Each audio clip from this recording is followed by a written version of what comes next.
cercano, dándole la cordial bienvenida. Hay algunos que conocen que estamos en estos afanes desde hace exactamente 10 años y 8 meses. Sí, ¿no? bueno, sí, más o menos, Sí, en promedio. desde antes de que entre en vigencia el Código Procesal Penal, comenzamos aquí. Uno de los impulsores de estos eventos fue precisamente el doctor Celis Mendoza Ayma, que actualmente es vocal de la Sala Nacional Anticorrupción en Lima, y que, bueno, es un magistrado, es un profesional que está en constante enseñanza. Tanto así, por ejemplo, que ayer fue su cumpleaños y a las 6:30 de la mañana estaba con el grupo Zaffaroni preparando al grupo que él dirige aquí en Arequipa. Pese a que trabaja en Lima, vino de vacaciones. Lo invitamos para hoy día, pero lamentablemente ya había asumido otro compromiso y no pudo venir. Pero sin embargo tenemos así a nuestro compañero Luis Carlos Martínez Díaz, quien que ustedes saben, él es fiscal de la primera Fiscalía Corporativa de Arequipa. Él es egresado de la Universidad Nacional de San Agustín, tiene una maestría, tiene doctorado también terminado, y vamos a escucharlo en el tema de la investigación preliminar en el nuevo Código Procesal Penal. Investigación preliminar que aparentemente tiene, como que no tuviera ningún grado de problemática, pero vamos a escuchar a nuestro señor fiscal cómo se ha ido problematizando desde la duración de las diligencias preliminares este tema, este espacio de investigación que tienen los señores fiscales. Creo que hay una ponencia, inclusive en Facebook, ¿no? de nuestro fiscal de moda en Lima, José Domingo Pérez, ¿no? Tiene un artículo por ahí en donde hace la división y la posición del norte y la posición de los del sur, me parece. Bueno, pero en todo caso, qué mejor para tocar este tema de las diligencias preliminares que nuestro distinguido fiscal, señor Carlos Martínez Díaz, a quien invitamos a pasar adelante, por favor, y lo recibimos con un fuerte aplauso.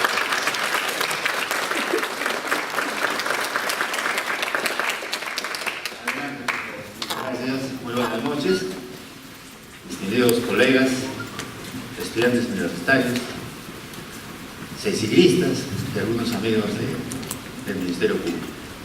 Lo primero que tengo que hacer es agradecer a la Dirección de Eventos Académicos porque ha tenido la gentileza de invitarnos para conversar y disertar el tema del nuevo Código Procesal Penal en las investigaciones preliminares. Investigaciones preliminares que obviamente para muchos podría ser insignificante, pero yo lo considero sumamente importante porque va a ser la base fundamental, el cimiento donde se va a construir más adelante el juicio oral. Va a ser la estructura, cómo vamos a realizar una investigación desde la noticia criminal. Y es ahí donde el fiscal representante del Ministerio Público tiene que construir su teoría del caso, desde el inicio, desde la noticia criminal. Por eso que en una buena y acertada investigación preliminar en concordancia con el apoyo de la Policía Nacional del Perú, podemos sacar adelante una buena teoría del caso. Pero, como bien hablamos, el nuevo Código Procesal Penal, y todos ustedes saben, ya no es tan nuevo, porque ya tiene 10 años de vigencia. Sin embargo, es importante recordarles cómo fue el tránsito del sistema inquisitivo hacia el sistema acusatorio garantista. Recuerdo mucho cuando fui fiscal adjunto al provincial titular en Lima Norte, hace unos años atrás, cuando era joven y en el amor creía, que el Ministerio Público del Fiscal casi era una mesa de partes, porque todo lo hacía la policía. Por eso que ahí hablábamos de el atestado policial y el parte policial. Y si era un atestado policial, era porque había responsabilidad o cuasi responsabilidad, o una responsabilidad casi del 80%, para que este señor pueda ser condenado. Y si era un parte policial, bueno, pues todavía había duda y probablemente iba a ser inocente. Y en esa época, la policía tenía la facultad de tipificar el delito y decir, este es robo agravado, o este es hurto agravado, o este es hurto simple, o este es una violación en grado de tentativa, o es un acto contra el pudor. Y ahí era pues, el típico caso del sistema inquisitivo, donde predominaba, como todos ustedes saben, la escrituralidad. Y nosotros solamente hacíamos la formalización de denuncia y lo mandábamos al juzgado de instrucción. Y el juez aperturaba investigación preliminar. Y también en otro sí decía, bueno, yo ponía que el señor pase en calidad de detenido, y el juez en 4 palabras, en 4 letras o en 4 frases ponía que el señor iba en calidad de detenido. ¿Se dan cuenta en esa oportunidad cómo se vulneraban los derechos constitucionales de la persona? Y cualquier persona y hemos tenido muchos casos que vamos a trabajar, por ejemplo, hay algunos casos donde la señora denuncia a su pareja o expareja, y por un delito grave, que puede ser un acto contra el pudor o una supuesta violación. En esas circunstancias él estaría en el penal. Y esa es la gran responsabilidad que tiene el fiscal, que a través de las investigaciones preliminares vamos a determinar si existen indicios razonables de la comisión del delito, y si no, no. Y después vamos a ver que solamente lo hacía por venganza o por celos. Y esa es la diferencia del antiguo modelo procesal a este modelo procesal penal. Muy bien, empecemos entonces. Como sabemos, el proceso penal se divide en 3 etapas: la investigación preparatoria, la etapa intermedia y el juicio oral o el juzgamiento. Pero dentro de la investigación preliminar o de la investigación preparatoria tenemos la investigación preliminar. En la investigación preliminar, el amo y señor de esa investigación es el fiscal. Sobre él va a recaer toda la investigación, porque basta que el fiscal tenga noticia criminal de ese hecho, asume con responsabilidad, no el policía.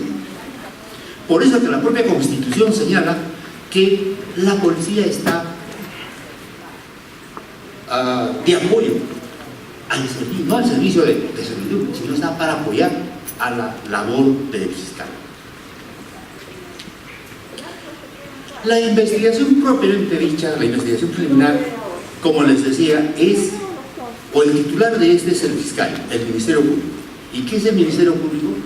Es el titular del ejercicio público de la acción penal en los delitos y tiene el deber de la carga de la prueba. Es el titular del ejercicio público, claro, porque por un ejercicio privado no podemos, pero basta que haya un indicio razonable de la comisión de un delito, nosotros tenemos la responsabilidad de asumir esa investigación, cuando nos encontramos de turno. ¿Y por qué la carga de la prueba?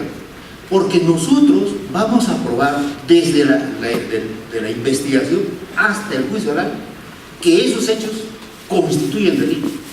Y esos hechos se han realizado con la debida garantía constitucional hacia el imputado y al debido proceso.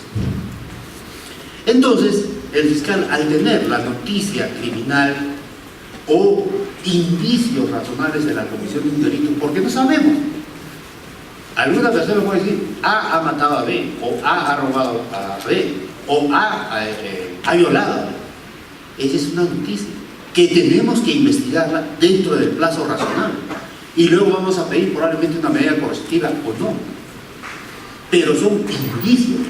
Recién estamos en la fase indiciaria. Por eso que podemos actuar de oficio a instancia de la víctima por acción popular o por noticia criminal. De oficio. ¿Hacemos de oficio? Por supuesto que sí.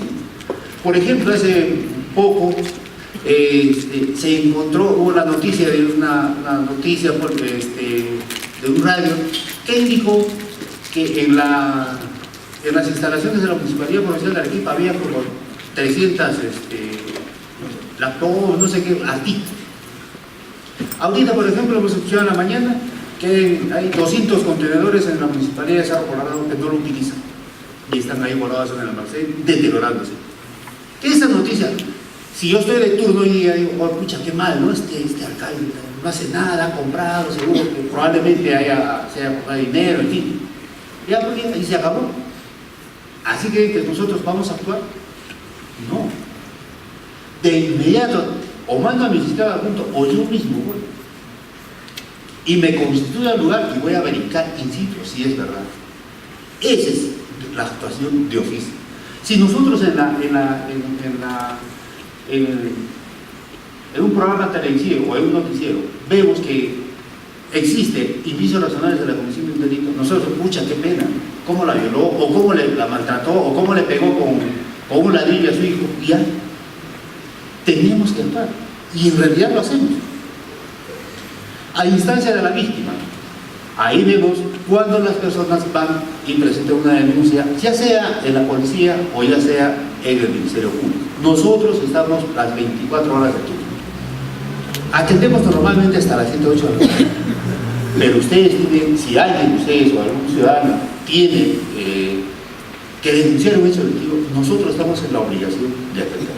O si no, a través de la Policía Nacional. Y muchas veces hemos tenido problemas con los amigos de la policía porque dicen, bueno, ya denunció tal, o ya es muy tarde, o 20 mañana, o sabes que, mira, estás denunciando desaparición, pero solamente son 4 días, tienes que esperar hasta mañana. No. Todo ciudadano tiene el derecho de presentar una denuncia, pero claro que tiene que tener requisitos, que ya vamos a ver más adelante. Por acción popular, cualquier persona puede denunciar un hecho delictivo, y por la noticia policial, es decir, ¿cuándo se da la noticia policial? Cuando la policía probablemente actúe cuando hay un delito flagrante. Hay un homicidio, hay un robo, de repente la policía ve, los captura, es un delito flagrante que de manera inmediata tiene que comunicar al Ministerio Público para que actúe de acuerdo a sus atribuciones, es decir, controlar directamente la investigación. También actúa con objetividad. ¿Y qué implica actuar con objetividad? Si una señora o la persona A denuncia el delito de violación sexual, siguiendo con el ejemplo, nosotros solamente vamos a investigar a este señor y vamos a querer pretender llevarlo a la cárcel o tener una sentencia condenatoria. Así es. No, objetividad implica que no solamente vamos a investigar lo que diga la víctima, sino establecer algún tipo de responsabilidad del imputado. Y si es que éste no tiene responsabilidad, nosotros vamos a archivar. Si nosotros averiguamos que a la persona que supuestamente dice que estuvo en el lugar de los hechos y mató, en ese momento estaba en la ciudad de Lima y y se encuentra acreditado ese hecho, obviamente que vamos a tener que archivar. Esa es la objetividad con la cual debe de trabajar o resolver sus casos el Ministerio Público. Actúa con independencia de criterio, rigiéndose únicamente por la Constitución y la ley. Efectivamente, nosotros tenemos la independencia de criterio, porque nadie puede estar encima o al lado de nosotros al emitir un pronunciamiento. Nosotros nos regimos por la Constitución, la ley, los tratados internacionales, los acuerdos plenarios, las sentencias del Tribunal Constitucional. Ya nosotros, bueno, como todos ustedes saben, ¿no? Ya el magistrado o el juez no es boca de la ley, no es solamente lo que dice la ley y va a emitir un pronunciamiento. Estamos en el sistema del Estado constitucional de derecho, donde tenemos que interpretar la ley a la luz de la Constitución, de los tratados internacionales y de demás normas que van a ser aplicadas al caso concreto. Por eso que esta independencia de criterio tenemos y debemos, y de hecho que lo hacemos, es respetar para que nosotros emitamos ese pronunciamiento y no esperar que alguien, ni siquiera el superior, pueda influir en nosotros, ni el fiscal superior, el presidente, ni nadie. Porque nosotros, al igual que los jueces, vamos a hablar a la sociedad, a los justiciables, a los señores abogados, a través de nuestras disposiciones. También en la investigación preliminar, el Ministerio Público, el fiscal, conduce y controla jurídicamente los actos de investigación que realiza la Policía Nacional.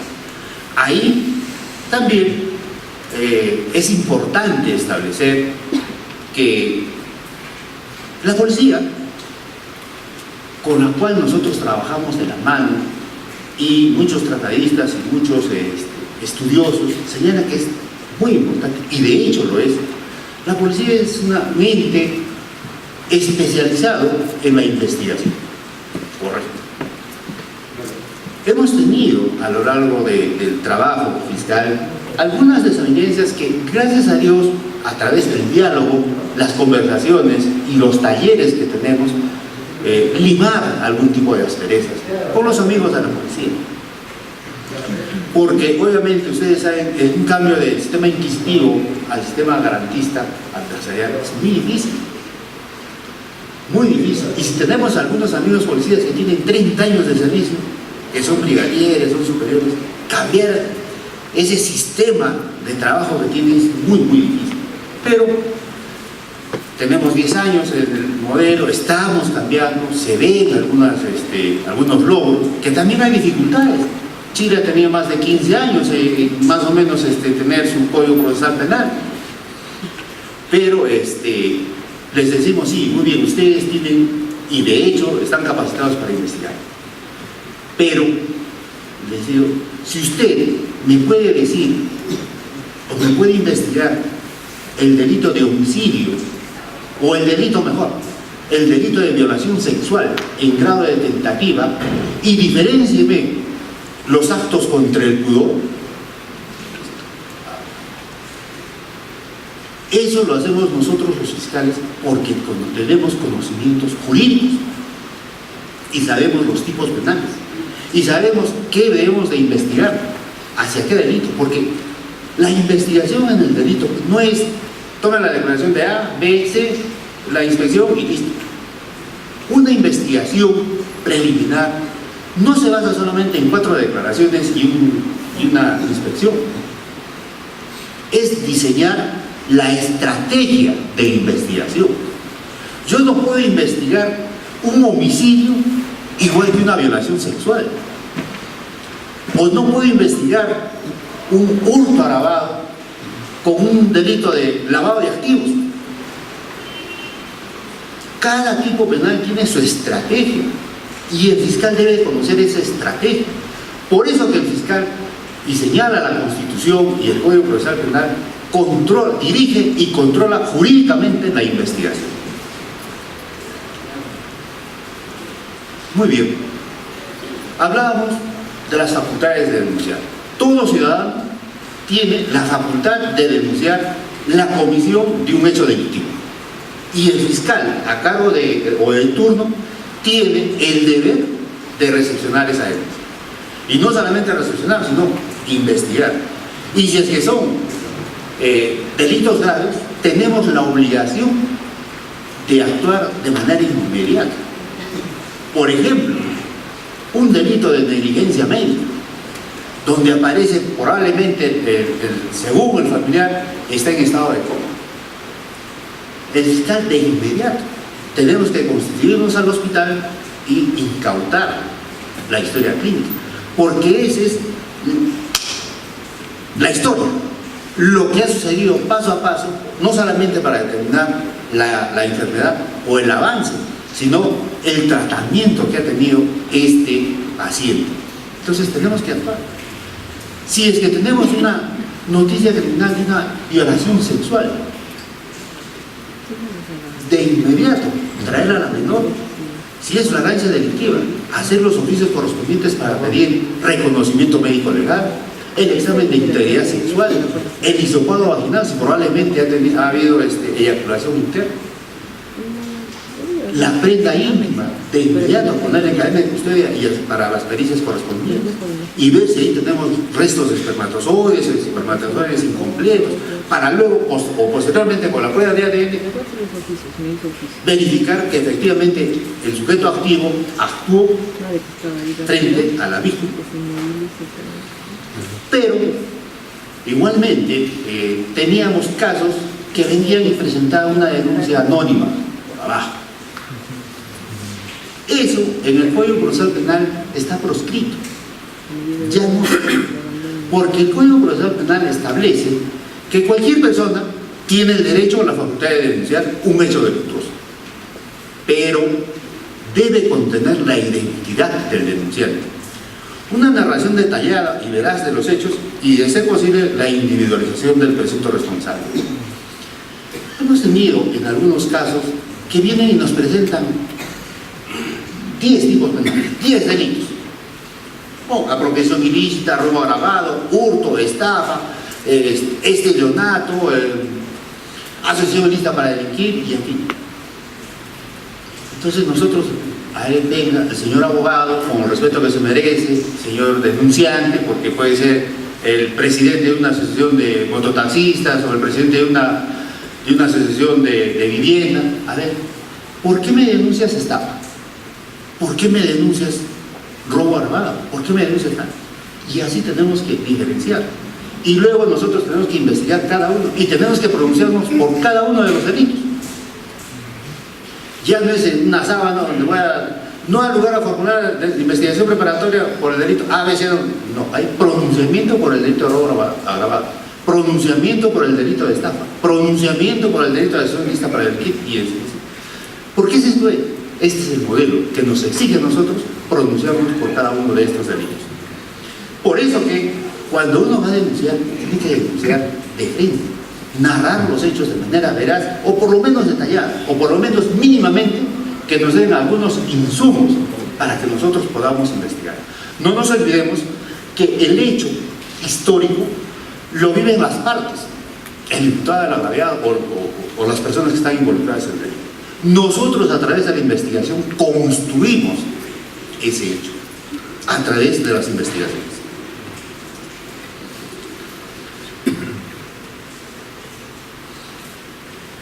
También el Código Procesal Penal en la investigación preliminar establece quiénes tienen la obligación de denunciar. Así, establece que los profesionales de la salud, por los delitos que conozcan en el desempeño de sus funciones. Tenemos, de hecho, que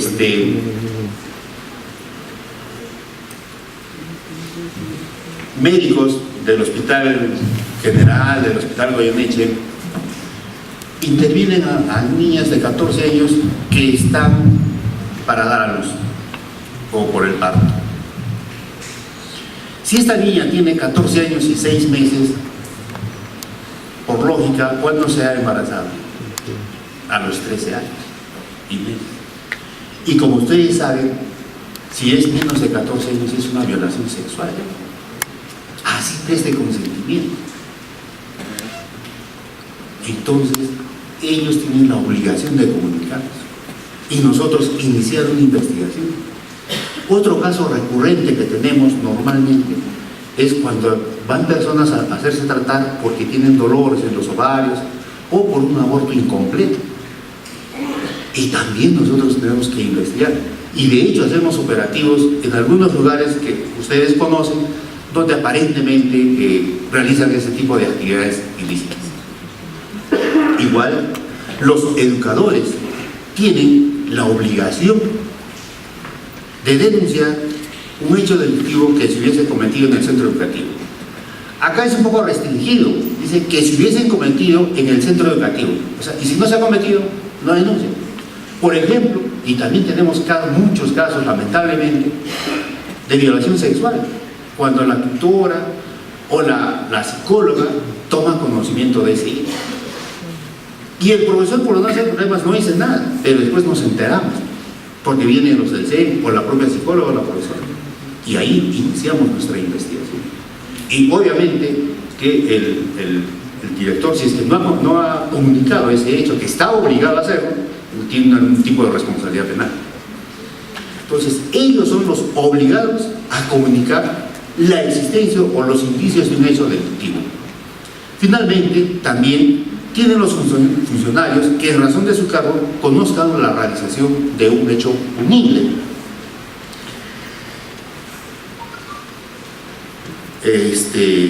Normalmente se da en los delitos contra la administración pública, peculados por uso, negociación incompatible, abuso de autoridad. Pero también hay personas que no están obligadas a denunciar. Y ahí está, no están obligados a formular denuncias contra su cónyuge, contra sus parientes comprendidos con el cuarto grado de consanguinidad y segundo de afinidad. Así dice el código. Nadie está obligado a formular denuncia contra su cónyuge y parientes comprendidos dentro del cuarto grado de consanguinidad y segundo de afinidad.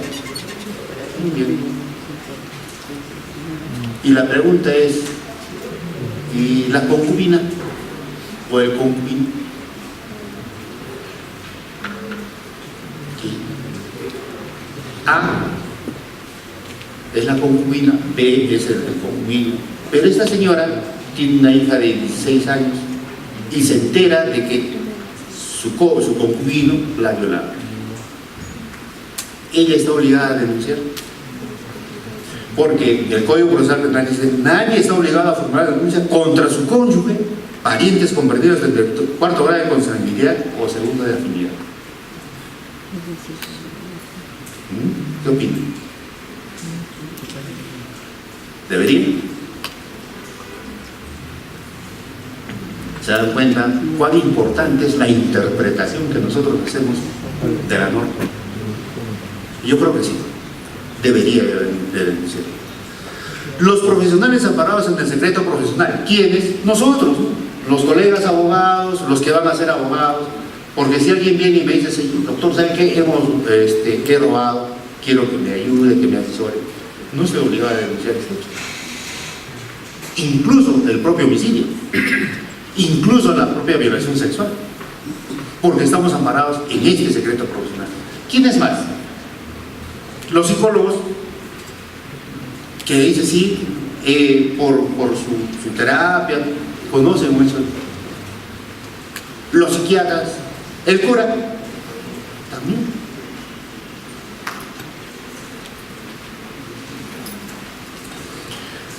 Muy bien. En la investigación del delito, el Ministerio Público deberá obtener los elementos de convicción para acreditar el hecho, identificar a los autores o partícipes del mismo y verificar que la acción penal no haya prescrito. Pero lo más importante está en el primer punto: obtener elementos de convicción para acreditar el hecho delictivo. ¿Y cómo lo hacemos? Con esa correcta investigación, con esa debida investigación, porque no podemos dejar todo a los amigos de la policía. Y nuevamente reitero, nosotros tenemos la responsabilidad de dirigir o realizar por nosotros mismos la investigación, y nosotros debemos de controlar lo que haga la policía, porque cuando la policía nos comunique la noticia criminal o un hecho delictivo, desde ese momento el fiscal es responsable de esa investigación. Y si después viene una tutela de derechos o un habeas corpus, no es contra el policía, porque el policía va a decir: le he comunicado al señor fiscal y él es el que me está diciendo que haga tal infracción.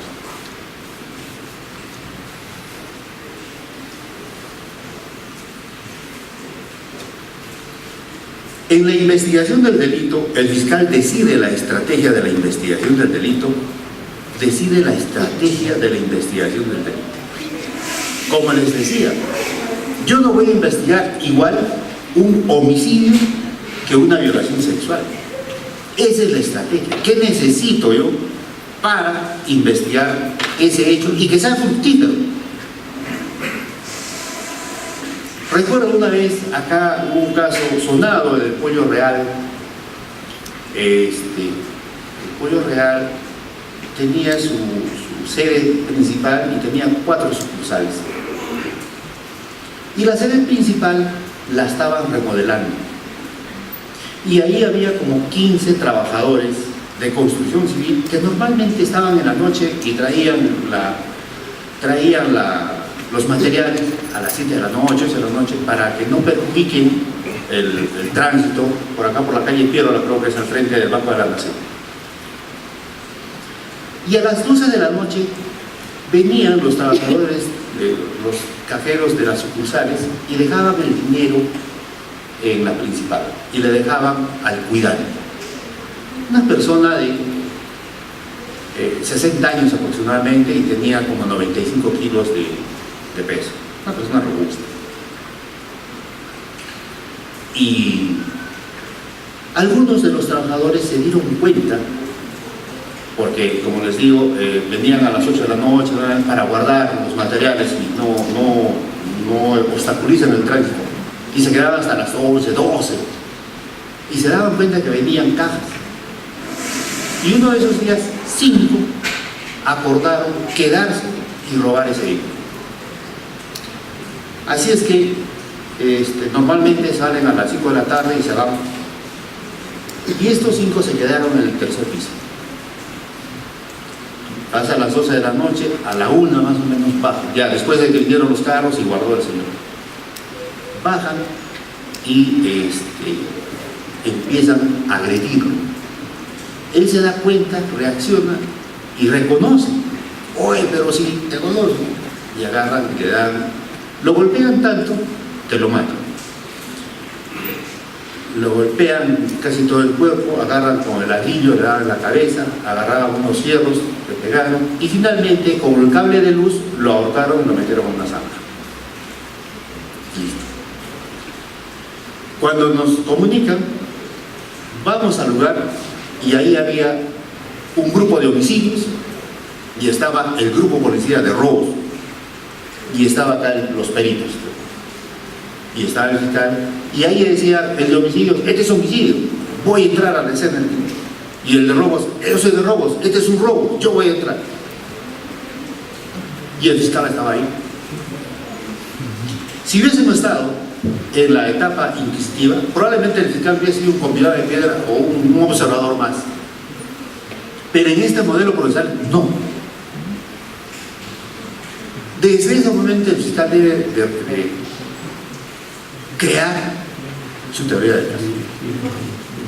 Y en ese momento para nosotros había un homicidio, entra homicidio, y ustedes no, después los llamarían. Y se acabó. El fiscal es el que dirige la investigación desde el inicio. Y de ahí, ¿y qué hacemos? ¿Quién va a entrar? Bueno, había uno que era el comandante, a ver, cuenta, un momentito, ¿cuál cuenta? Nadie me entra acá. Primero me entra el IC. ¿Quién es el IC? El policía, el perito de investigación criminalística, y que entra para perennizar la escena, tomarle fotografías, como ustedes saben, y ponerle los números, 1, 2, 3, a las evidencias. ¿Terminó usted? Sí, ¿sabe? Que entre el biólogo entró y encontró manchas de sangre. Encontramos ahí en la pared, en el piso, en varios. Desde ahí yo estoy conversando con el perito, claro que me he entrado porque yo voy a contaminar, pero sale, estamos mirando ahí, acá está, ¿cómo es? ¿Qué opinas?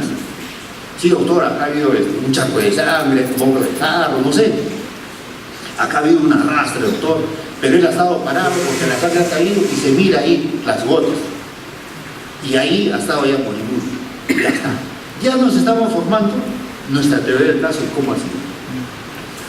Entra el biólogo o el físico para ver de repente el tipo de fierro o el ladrillo, o perennizar con qué ha sido agredido físico. Y nos vamos dando cuenta. Por eso que decimos que el fiscal desde ahí formula su teoría del caso y va creando. Porque la policía, el biólogo hace su pericia, el físico hace su pericia, el IC hace su pericia, pero ¿quién concatena todo? ¿Quién tiene que crear cómo ha sucedido el hecho? El fiscal. ¿Se dan cuenta? Y desde ahí tenemos que plantear esta estrategia de investigación. También el fiscal garantiza el derecho del imputado. Eso es sumamente importante, porque el derecho de defensa, como ustedes saben, no solamente es un derecho, es un principio constitucional. y que está establecido en la Constitución y en el Código Procesal Penal. Y nosotros, como titulares de la acción penal, defensores de la legalidad, debemos procurar que se garanticen estos derechos de los, y no solamente del imputado, porque el Código Procesal Penal también establece del agraviado, y ahora en este modelo procesal penal le da mucho más facultad al agraviado que antes. El Ministerio Público en su investigación deberá obtener los elementos de convicción para acreditar el hecho delictivo.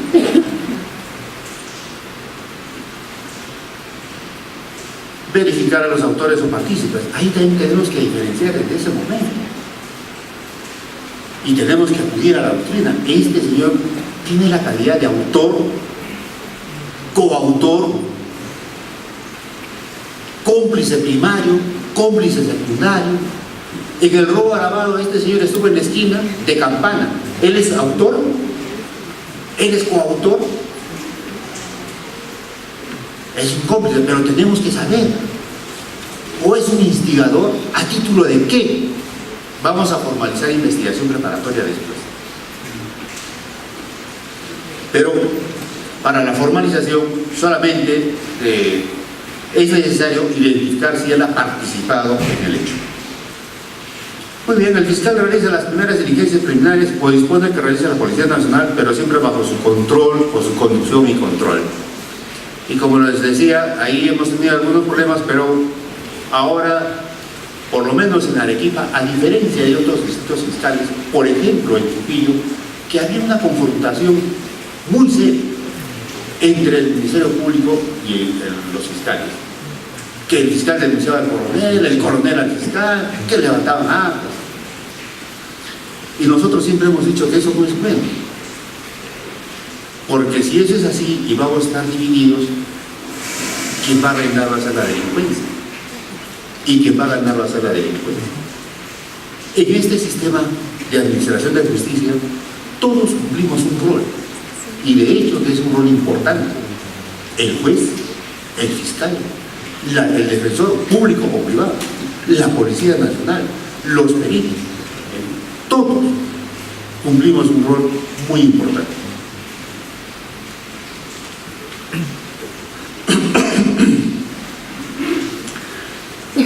Al momento de tener conocimiento de un hecho delictivo o de la noticia criminal, el fiscal emite la disposición de apertura de investigación preliminar. Y ahí se dispone de la realización de diligencias requeridas y señalamos el plazo. El plazo, como ustedes saben, bueno, vamos a hablar de los plazos. Bueno, acá, las diligencias preliminares forman parte de la investigación preparatoria.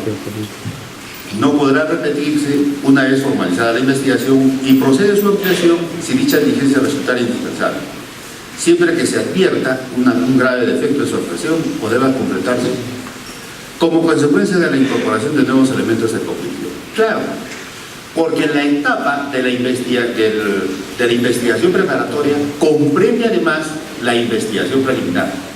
Pero ya vamos a ver al final que cuando termina la investigación preliminar, ahí va a tener la decisión el fiscal de ser el caso de formalizar investigación preparatoria. Pero el Código Procesal establece de que si hemos tomado una declaración, ya no es necesario tomarla acá, porque tiene la misma validez y el mismo efecto legal, pero siempre y cuando tengan las garantías del debido proceso. Por eso que tenemos que cuidar que, por ejemplo, en la declaración del imputado necesariamente tiene que estar el abogado defensor. Y si es que el amigo policía ha tomado la declaración sin la presencia del abogado defensor, esa es nula, ipso facto. Y yo no la voy a hacer valer. Y tenemos que volver a tomar, y si no, pues tener que resolver. Pero no podemos dejar de brindar la garantía constitucional al imputado. Igual, tenemos que comunicar a la defensa pública, que generalmente trabajamos con ellos, o a los defensores cuando se apersonan, que vamos a realizar tal y cual diligencia. Esa es nuestra responsabilidad y obligación. Si el señor abogado viene y está presente en la diligencia de una declaración de un testigo o del agraviado está bien, y si no, está bien, es su derecho. Pero nosotros tenemos la obligación de comunicarse. Hablamos de los plazos de la investigación preliminar. Inicialmente nosotros teníamos 20 días. 20 días que, verdad, resultaban demasiado cortos. Porque no nos olvidemos que también ustedes deben de conocer la realidad en la cual vive el Ministerio Público. El Código Procesal Penal se ha diseñado para que un fiscal conozca entre 40 a 50 carpetas. Eso es lo que deberíamos de conocer. Nosotros conocemos entre 300 a 400 carpetas. Y de ahí debemos de saber cómo vamos a trabajar. Y encima tenemos el control de plazos, ¿no? Que ustedes saben, los semáforos. El rojo, el ámbar y el verde. Y ahora que ya estamos a 10 años, ya no tenemos investigaciones preliminares solamente. Que dicho sea de paso, por ejemplo, yo tengo como 120, 150. Tenemos investigaciones preparatorias.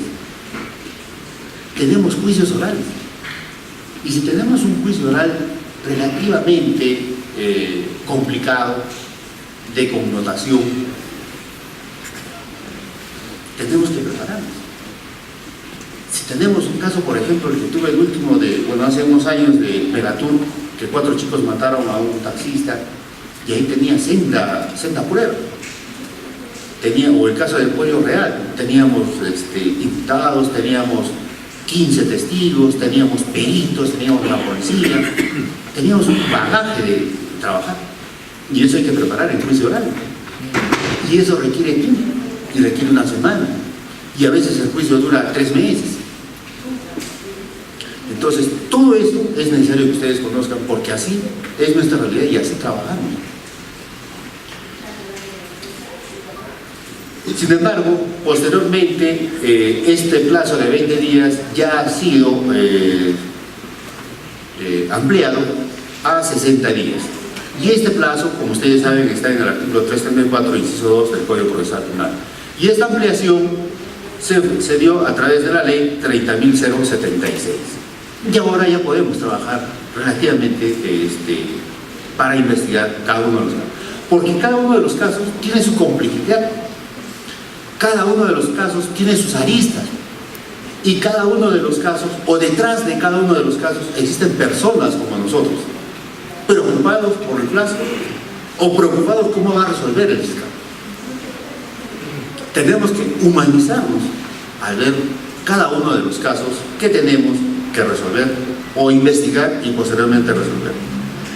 También, a través de la casación 144/2012 de Ancash, estableció que el fiscal puede declarar una investigación compleja y llevar a cabo la investigación por 8 meses. Normalmente son las fiscalías de crimen organizado.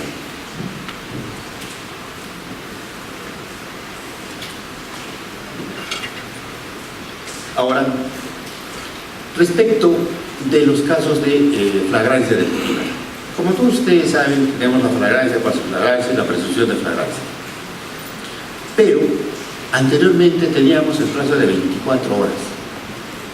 Y créanme que resultaba demasiado corto. Y no podíamos. De ahí es que surgieron serios problemas.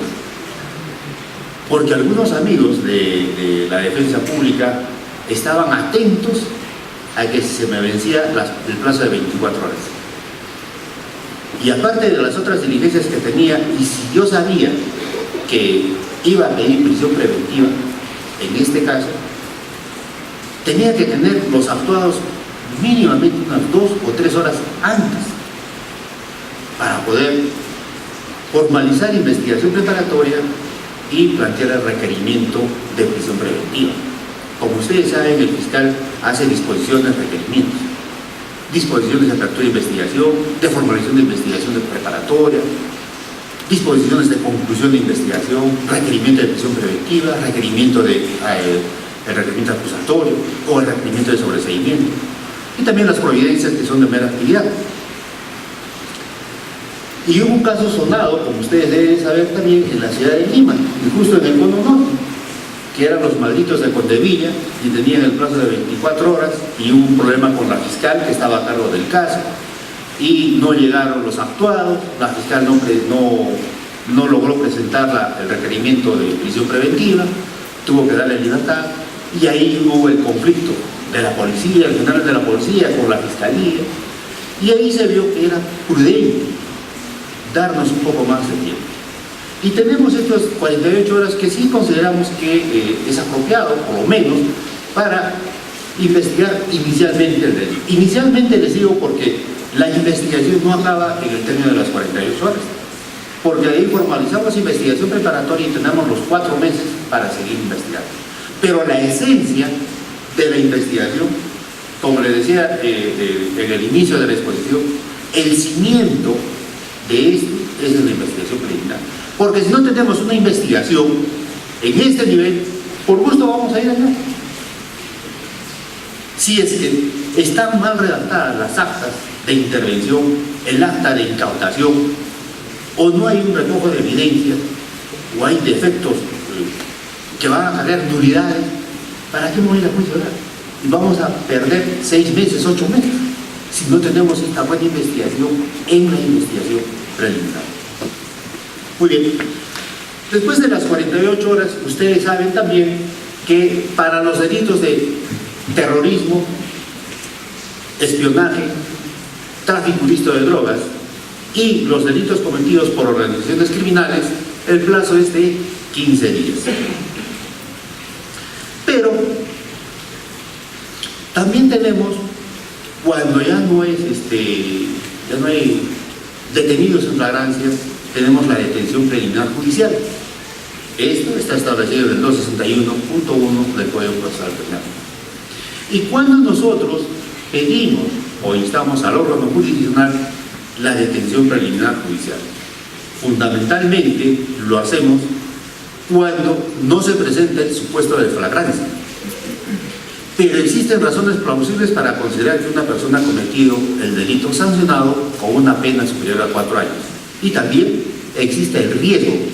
Para la detención no necesitamos el peligro, necesitamos el riesgo de fuga o riesgo de obstaculización.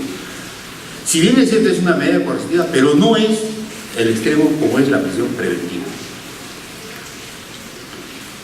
Esto generalmente lo hacemos cuando es identificado probablemente el autor o el presunto autor de un hecho delictivo, normalmente en robos agravados o hurtos agravados. Algunos casos de violación sexual que después ha sido identificado a través de los videos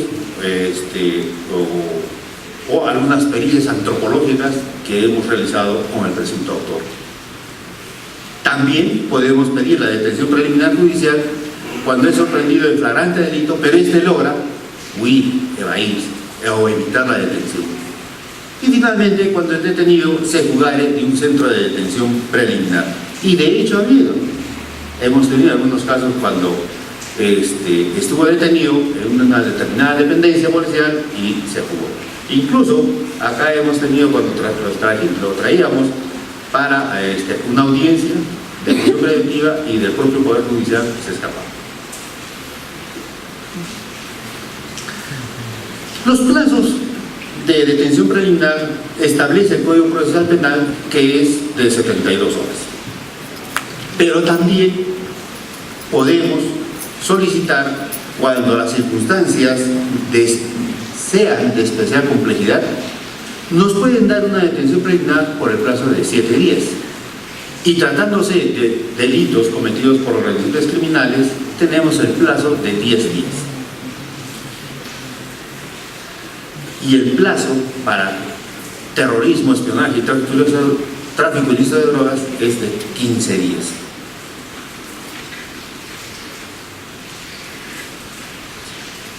También el Código Penal establece que podemos nosotros solicitar una detención judicial en caso de flagrancia, es decir, cuando todavía lo tenemos al presunto autor o al imputado dentro de la etapa de la flagrancia delictiva. Pero acá el código establece que dentro de las 12 horas debemos de instar ese requerimiento.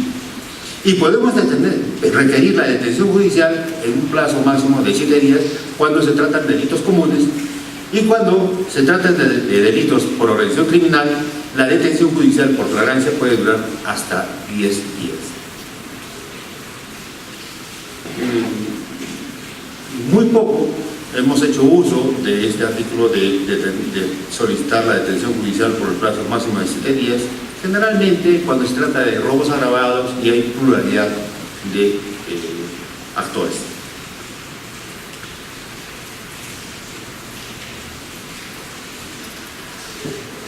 Ahora,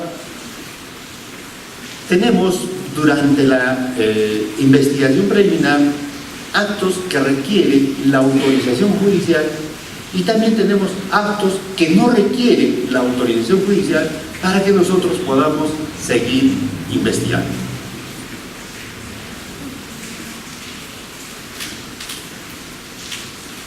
Actos que requieren la autorización judicial es la interceptación y grabación de comunicaciones telefónicas, radiales y otros.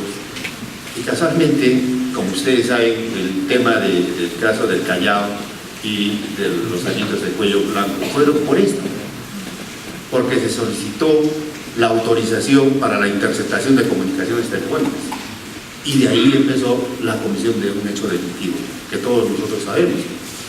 Pero para hacer esto necesitamos necesariamente la autorización judicial. El levantamiento del secreto bancario, porque es un derecho constitucional que tiene cualquier ciudadano, y solamente por un mandato judicial podemos levantar el secreto bancario. Igual la reserva tributaria, también la clausura de vigilancia del local e inmovilización de cosas muebles, y el allanamiento de domicilio. Me voy a detener acá un poco porque hemos tenido algunos problemas casi serios, que incluso ha sido materia de interpretación del Tribunal Constitucional. Cuando a veces hay intervenciones policiales y ingresan a la casa, y cuando ya ingresan a la casa comunican al fiscal. Entonces tenemos que diferenciar si ese hecho constituye flagrancia delictiva o no es flagrancia delictiva. Y si es que yo, policía, sé que en ese domicilio venden droga, por ejemplo, o en ese domicilio hacen billetes falsificados, el ingresar a ese lugar sin autorización judicial es lícito o es prueba prohibida. Y si después ingresando nos comunican y nosotros vamos a subsanar, vamos a garantizar la licitud, o somos notarios para ver que no lo han hecho correctamente. El fiscal, defensor de la legalidad, titular de la acción penal. Entonces, ya el Tribunal Constitucional, la Corte Suprema ha dicho, si es que sabemos que ahí, por ejemplo, se comete el delito de tráfico ilícito de drogas, tenemos mecanismos que nos da el propio Código Procesal Penal para lograr una intervención legal. Por ejemplo, la videovigilancia. Por ejemplo, las personas que ingresan y salen, las vistas fotográficas, el informe policial, para luego nosotros evaluar y ver que haya indicios de la comisión de ese delito y solicitar el allanamiento de domicilio. Y si es que nosotros solicitamos y luego ingresamos, una investigación correcta. Cuando nosotros hacemos operativos o mega operativos, por ejemplo, por el Avelino Cáceres, cuando hay ropa usada, hay venta de CDs, necesariamente requerimos judicialmente el allanamiento de domicilio. Y tenemos que tener, no pruebas, porque en ese momento no hay pruebas, pero indicios razonables, a través de documentación, videos, fotografías, de que ahí sí está cometiendo el delito. Y solo así podremos ingresar. Es ahí donde nosotros garantizamos el éxito de una investigación.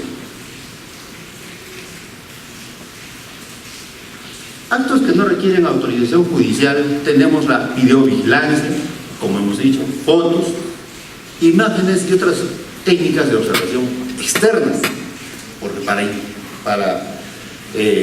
ingresar a una casa y poner una cámara, ahí sí necesitamos un requerimiento judicial. Exhibición e incautación de actuaciones y documentos no privados, circulación y entrega vigilada de bienes delictivos. Esto normalmente se hace la Fiscalía de Tráfico de Drogas y de Crimen Organizado.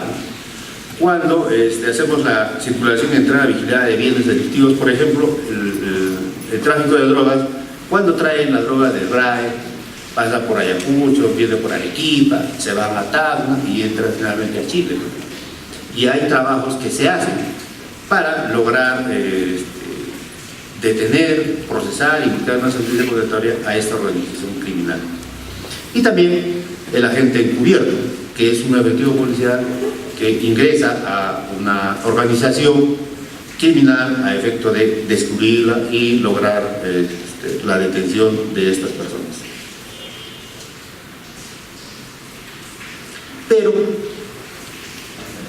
si bien es cierto, les dije, el fiscal es el dueño de esta investigación, pero el fiscal puede hacer lo que quiera. Yo soy el fiscal, pues, el doctor me presenta una prueba y no quiero. ¿Es así? O si tengo el plazo de 60 días y tengo 120 días o 180 días, ¿es así? No, porque también estamos sujetos a un control. Y ese control lo hace el juez de investigación preparatoria o el juez de garantías.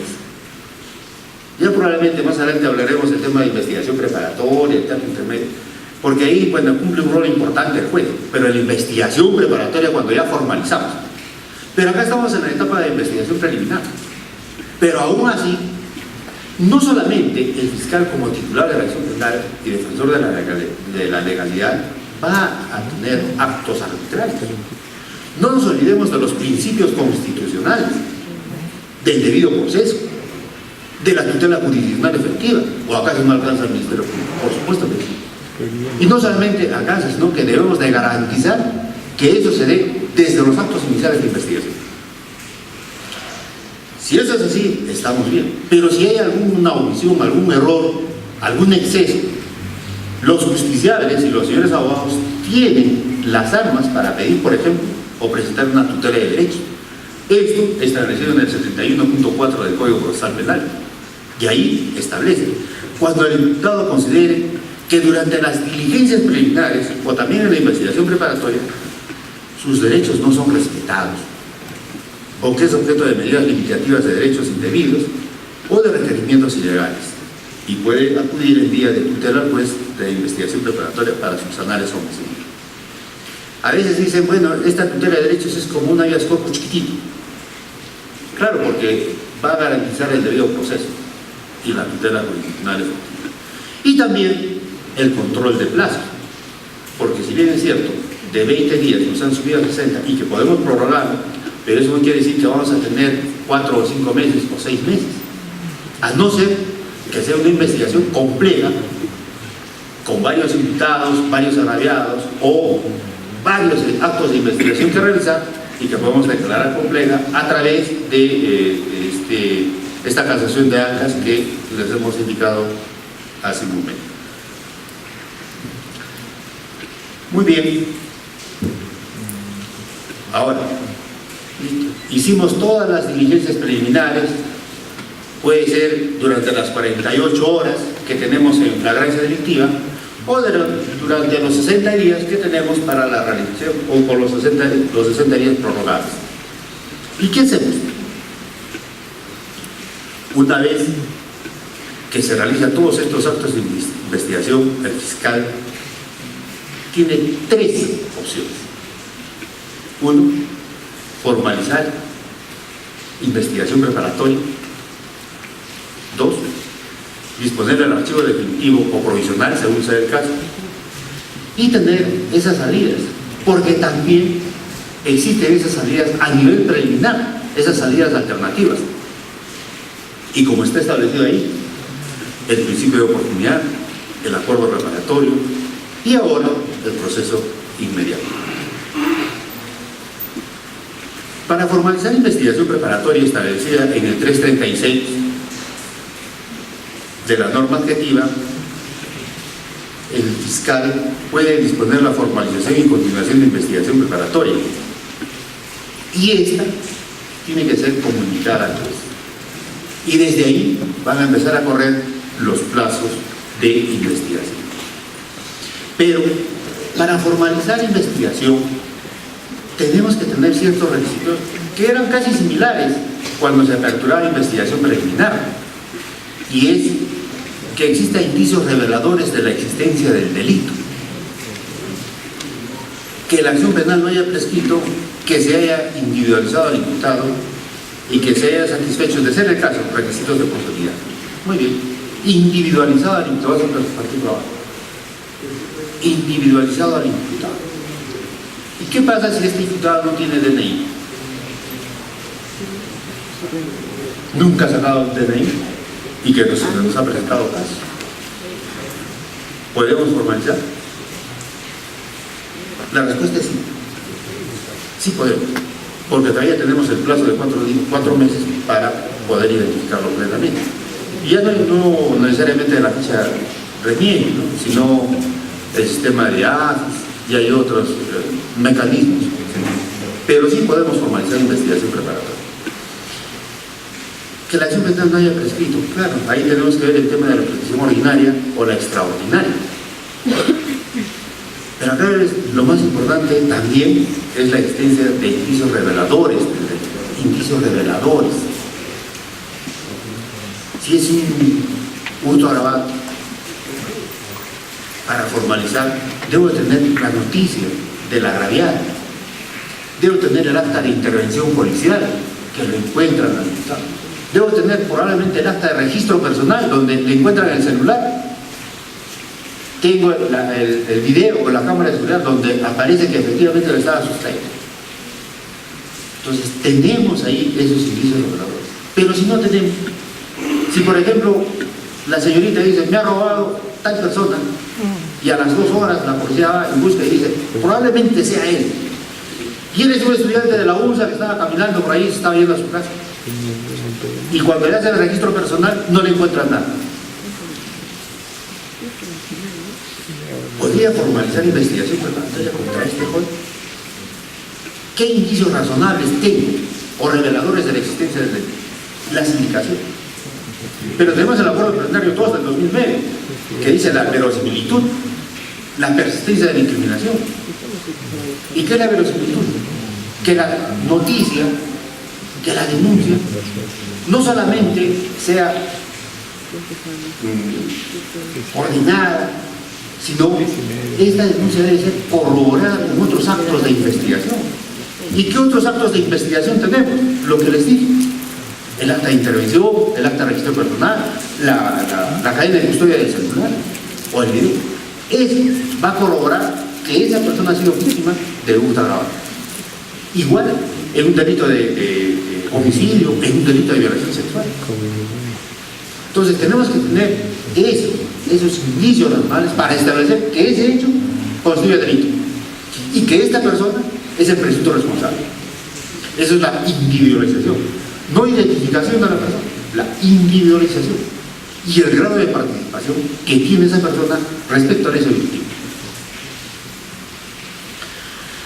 También el fiscal puede disponer el archivo. El fiscal, al calificar la denuncia o después de haber realizado las diligencias preliminares, considera que el hecho denunciado no constituye delito o no es justiciable penalmente, o se presenta causa de decisión prevista en la ley, declarará que no procede a formalizar ni continuar investigación preparatoria y ordenará el archivo del autor. ¿Listo? Claro. Si no tenemos estos actos de investigación que corroboren la declaración de la agraviada, si no vamos a tener, solamente tenemos una indicación y necesariamente investigaremos preliminarmente, y si no lo tenemos que archivar. Ahí el fiscal tiene que ser sumamente cuidadoso para poder formalizar e imputarle a una persona la comisión de un hecho delictivo. Y si es grave, con mayor razón. Y por eso tenemos que asesorar. Ahí viene la independencia. Porque el fiscal, al igual que el juez, debe tener la suficiente solvencia intelectual, moral, para poder decir, acá no hay delito. Si, por ejemplo, imputan a un profesor que ha cometido el delito de actos contra el pudor o presunta violación sexual y sale todavía en la prensa, y usted sabe que la prensa es un cuarto poder y está estigmatizado, y después encontramos que no hay, que este señor no ha cometido el delito, probablemente la prensa va a ser apilla al fiscal, pero si realmente es objetivo y emite la disposición que corresponde, tiene que asumir, porque está en juego la libertad de una persona. También el fiscal puede disponer la reserva cuando aparezca que el denunciante ha omitido alguna condición de posibilidad o requisito de posibilidad, que él depende, dispondrá la reserva provisional de la investigación notificando al denunciante. Por ejemplo, un delito de libramiento indebido. Presenta la denuncia por libramiento indebido y dice, es el que me ha firmado este cheque por la suma de $10,000. Pero sin embargo, este cheque no ha sido protestado por el banco, el BCP, no sé, por el banco. O no está el sello de que le falta o ha sido cancelada la cuenta. Si no tiene eso, ¿vamos a proseguir investigando?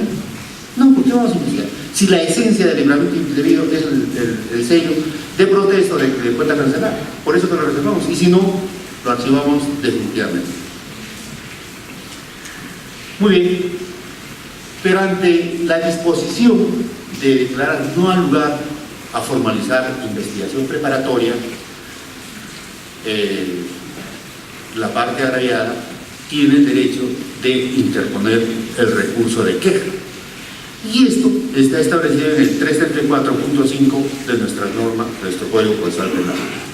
Así, señala que el denunciante que no estuviese conforme con la disposición de archivar las actuaciones o de reservar provisionalmente la investigación, requerirá al fiscal que en el plazo de 5 días eleve las actuaciones al fiscal superior. El superior se pronunciará dentro del 5º día y podrá ordenar formalizar investigación. Acá dice, se archiven las investigaciones o proceda según corresponda. El fiscal superior lo que puede hacer es ordenarnos formalizar investigación, puede confirmar nuestra disposición de no al lugar o puede ordenarnos una ampliación de la investigación. Esas son las facultades que tiene el superior. Pero acá respecto de los plazos, hemos tenido un problema, ¿no? O sea, algunos colegas abogados que están, porque había un conflicto legal, incluso salió una directiva, porque el Código Procesal Penal establece que para interponer el recurso de queja es de 5 días. Sin embargo, la ley orgánica del Ministerio Público, en el artículo 12, señala que el plazo para interponer el recurso de queja es 3 días. Y luego salió una directiva que corroboraba eso. Entonces, teníamos ahí el problema. ¿Y qué hacemos? El Código Procesal Penal es un decreto legislativo y la ley orgánica es una ley. ¿Igualdad? ¿A quién hacemos caso? Le decimos, no, de 3 días. No, pero acá dice 5 días. Y eso, nuevamente les digo, interpretación. Y eso llevó a una sentencia del Tribunal Constitucional en el año 2012, donde señaló que el plazo para interponer el recurso de queja es de 5 días. Si hubiera así, ya hemos zanjado ese tema y ahora todos ustedes saben que el plazo para interponer el recurso de queja es de 5 días. También tenemos que una vez que se emitió la disposición de no al lugar a formalizar investigación preparatoria, está prohibido una denuncia nueva por los mismos hechos y entre las mismas partes. Esta disposición de archivo impide que otro fiscal pueda promover u ordenar que el inferior jerárquico promueva una investigación preparatoria por los mismos hechos. Claro, porque ahí también está esa prohibición del ne bis in idem. Un ciudadano no puede ser perseguido varias veces por el mismo hecho delictivo. La prohibición de la persecución múltiple. Y eso está establecido no solamente en la Constitución, sino en el Código Procesal Penal, en su título preliminar. Pero nosotros no emitimos resoluciones jurisdiccionales para que quede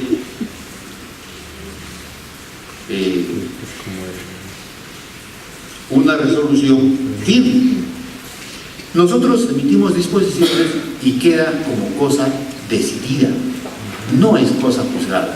Y si es cosa decidida, nosotros mismos, si es que tenemos nuevos elementos o actos de investigación, podemos reabrir, pero el fiscal que ha archivado, no otro fiscal, ni el superior ni nadie, solo el fiscal que ha archivado ese caso tiene la facultad de reabrir esa investigación, pero esa regla se exceptúa a través de esto. Si hay nuevos elementos de comisión, en cuyo caso deberá reexaminarlos a todos el fiscal que previno. En el supuesto que se demuestre que la denuncia anterior no fue debidamente investigada, el superior que previno designará a otro fiscal. Listo. Pero lo importante acá es eso, reabrir. ¿Y estos casos se han presentado? Sí, se han presentado. Por ejemplo, tenemos un delito de hurto agravado que inicialmente es contra los que resultan responsables. Van a la casa, ingresan ciertas personas, sustraen bienes y hacemos la pericia, la investigación criminal, la pericia, el perito IC, va y recoge muestras, huellas dactilares. Y después, pasados los 60 días, no tenemos, en ese momento y archivamos. Pero a los 3 meses o a los 6 meses, nos llega una comunicación de la policía y nos dice: esas huellas que se encontró en la puerta, o en el vidrio, o en la ventana, o en la botella, o en el vaso, pertenecen a tal persona.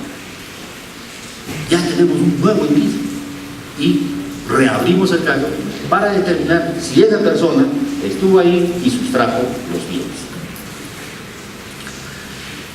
Como decíamos, también no solamente formalizamos o archivamos, sino también tenemos esas soluciones alternativas que nos da el Código Procesal. Y una de ellas es el principio de oportunidad establecido en el artículo 2 del Código Procesal Penal. Permite que el representante del Ministerio Público se abstenga de ejercer la acción penal en los casos previamente establecidos en nuestro reglamento procesal penal, y se considera como un principio, como una excepción al principio de legalidad procesal. Es importante este mecanismo alternativo, porque si no, imagínense ustedes la cantidad de procesos que llevaríamos al Poder Judicial. La idea es de que de toda la investigación que tiene el Ministerio Público, el 5 o máximo 10% vaya al Poder Judicial, a través de nuestros requerimientos, ¿no? De formalización de investigación preparatoria, requerimientos de prisión preventiva, requerimientos de detención preliminar judicial o confirmatorios de incautación, o sea, el 10%. ¿Se imaginan toda la cantidad que también tiene el Ministerio Público de investigar? Y esta es una solución alternativa. ¿Y se da? Claro que sí, se da, felizmente. Antes, al inicio del Código Procesal Penal, era muy remente, de repente, porque recién estaba conociendo, pero ahora sí. ¿Y en qué damos? Omisiones a la asistencia familiar, peligros comunes, lesiones leves, de inmediato, para solucionar el caso y evitar mayor carga procesal. También tenemos el acuerdo reparatorio, establecido en el artículo 2, inciso 6 del Código Procesal Penal. Y este consiste fundamentalmente en la búsqueda de una conciencia de voluntades del imputado y la víctima, generada a iniciativa del fiscal o por acuerdo de ellos, en virtud del cual la víctima es satisfactoriamente reparada por el autor del ilícito, evitando así el ejercicio de la acción penal. Los acuerdos reparatorios constituyen soluciones tempranas y alternativas a la judicialización del conflicto penal inspiradas bajo el principio de consenso. Claro, la diferencia entre el principio de oportunidad y el acuerdo reparatorio es que si es que en el principio de oportunidad no viene la víctima, el fiscal asume esa función y busca una reparación civil acorde al daño, más los daños y perjuicios probablemente irrogados. Pero en el acuerdo reparatorio la diferencia está en que tiene que estar necesariamente el imputado y la víctima. Y el fiscal va a ser como una especie de moderador para ver que efectivamente el dinero o la reparación civil sea acorde al daño proporcional, o sea proporcional al daño causado. Y finalmente tenemos que no solamente están estas dos figuras, sino el proceso inmediato. Y esa es una medida también que nos permite que, si bien es cierto, instamos al Poder Judicial el proceso inmediato al cabo de la investigación en flagrancia delictiva, en ese momento, después del proceso inmediato, podemos llegar ya a una solución alternativa, que puede ser incluso principio de oportunidad o puede ser una terminación anticipada, donde ya vamos a ver el tema de la pena y la reparación civil. Pero así, en 24 horas o 48 horas o máximo 36 horas o el tercer día solucionamos un conflicto. Y lo importante es eso, tratar de solucionar, pero que quede satisfecha la víctima, porque nosotros nos debemos a la sociedad y nosotros instamos, cuando un ciudadano ha cometido un hecho delictivo, instamos al Poder Judicial que cumpla la pena que merece. Muy bien, amigos, muchas gracias por la disertación.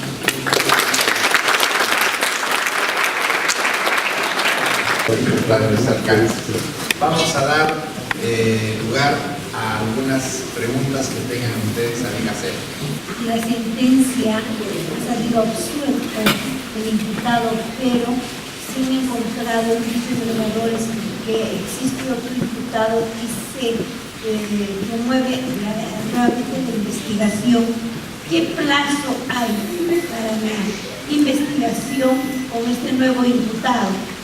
Porque se dijo que hay un plazo de 60 días para la investigación preparatoria o preliminar.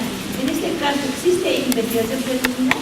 Si se dice que ya el imputado es fulano de tal, tendríamos que continuar con una investigación preparatoria. Podemos hacer ahí también tutela de derecho, porque quisiera por favor aclarar ese punto. Gracias. Bueno,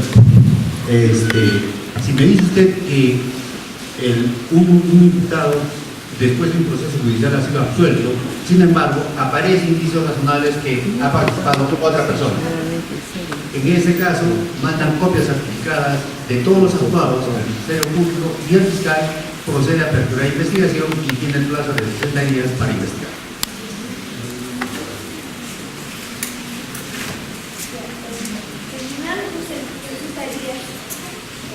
Terminados los 60 días, en caso que el fiscal no ha hecho la investigación, ¿cómo, en este caso, cómo la radiada podría solicitar o podría solicitar que se amplíe de lo que está este plazo o queda cerrado el caso?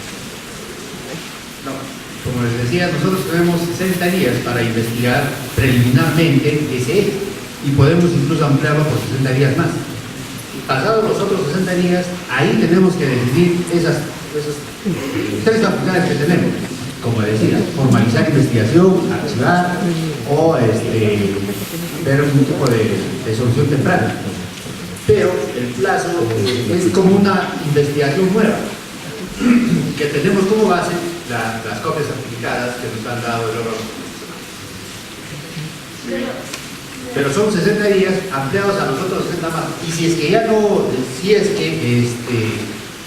consideramos que no hay existencia de indicios razonables de la comisión de un delito para pasar a la segunda etapa, que es formalizar investigación preparatoria, archivamos. Ahí la parte radiada tiene la facultad o el derecho de interponer el recurso político.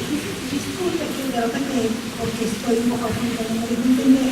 El caso es que se conoce ya el imputado, o sea, ya se ha identificado el imputado, se conoce dónde vive, se conoce todo, pero la fiscalía no está haciendo nada en este caso. Ya ha pasado un año, por ejemplo. Entonces, ¿cuál sería nuestro paso como abogados para solicitar una queja? Una tutela de derechos. Yo lo que tenemos que hacer, porque existe todos los medios de personaje de que él es el que ha perpetrado el ilícito penal. Procesalmente hablando, podría interponer un control de plazos o una tutela de derechos, pero no nos olvidemos que la tutela de derechos es exclusiva para el imputado, porque de ahí estaríamos violando algunos derechos constitucionales del imputado, aunque la doctrina también establece que el propio agraviado puede interponer una tutela de derechos. Pero el otro tema que me dice si es que este magistrado no habría cumplido sus funciones, bueno, ahí había algún tipo de responsabilidad. Pero procesalmente hablando, el fiscal tiene 60 días para investigar preliminarmente ese hecho delictivo, ampliado por otros 60 días. Gracias. Tenemos acá otra pregunta, por favor. Doctor, muy buenas noches. Una consulta. Las diligencias de urgencia es donde la policía hace las actas, pero vemos que están fallando muchas actas que posteriormente en las otras etapas son cuestionadas por los abogados de la defensa. Con la experiencia que usted tiene como fiscal provincial, ¿cuáles son los problemas de las actas policiales? Ya que el fiscal es el director de la investigación y muchas veces se demuestran que estas actas son, ya no son como elemento de prueba durante las demás etapas. Gracias, doctor. Gracias. Sí, ese es uno de los serios problemas que hemos tenido en la investigación preliminar, porque no vamos a acá, la idea es conversar académicamente, indicar cosas positivas por el tema. Pero sí hemos encontrado que en algunos casos esa deficiencia en la redacción de actas, donde considero que hay una omisión por parte de la institución donde tenemos que formar. Tenemos que formar para la realización de un acta correcta, un acta donde diga, por ejemplo, si la víctima fue agredida físicamente, decir dónde ha sido agredida. Porque si esa omisión, por ejemplo, la dejamos pasar en un juicio oral, el abogado va a decir, bueno, dice que tiene lesiones, y acá está reconocido un médico legal, pero ¿dónde está? En la cabeza, en el brazo, en el pie. Deficiencias que el fiscal tiene que tener conocimiento, y por eso que el fiscal tiene que constituirse al lugar de los hechos en el momento que es convocado. Y por eso que la policía, desde el momento que tiene la noticia criminal, o por ejemplo el 105 que interviene en un acto de robo grabado, está grabado, comunica al fiscal, y el fiscal tiene que constituirse al lugar o a la comisaría, depende. Porque también las actas pueden ser redactadas en sí, como dice el Código Procesal Penal, en el lugar, pero también pueden ser redactadas en una institución o una dependencia. Y eso tiene su razón de ser, y puede ser por el peligro de la integridad física del imputado, o del agraviado, o de la propia policía. Ha habido casos donde intervienen, por ejemplo, por tráfico ilícito de drogas, interviene a 2 o 3 y viene toda la cuadra, todos los familiares, y atentan contra la integridad de la policía, del fiscal o de las propias personas. Y por eso lo hace en la institución política. Muy bien. ¿Alguna otra pregunta, por favor? Muy buenas noches, doctor. Buenas noches con los presentes.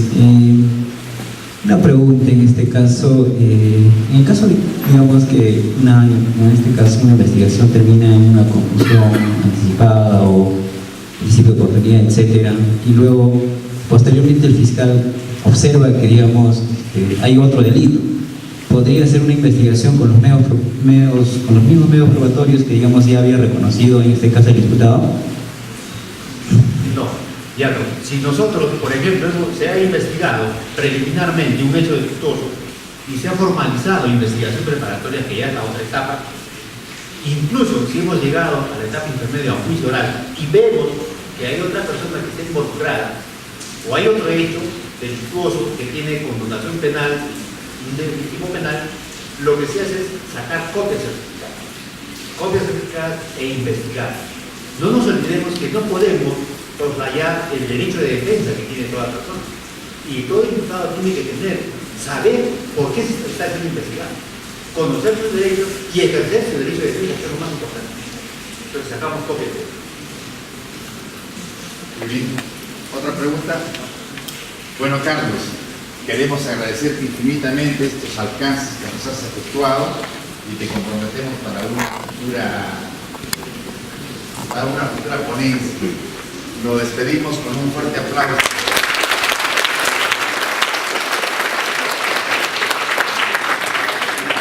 Gracias.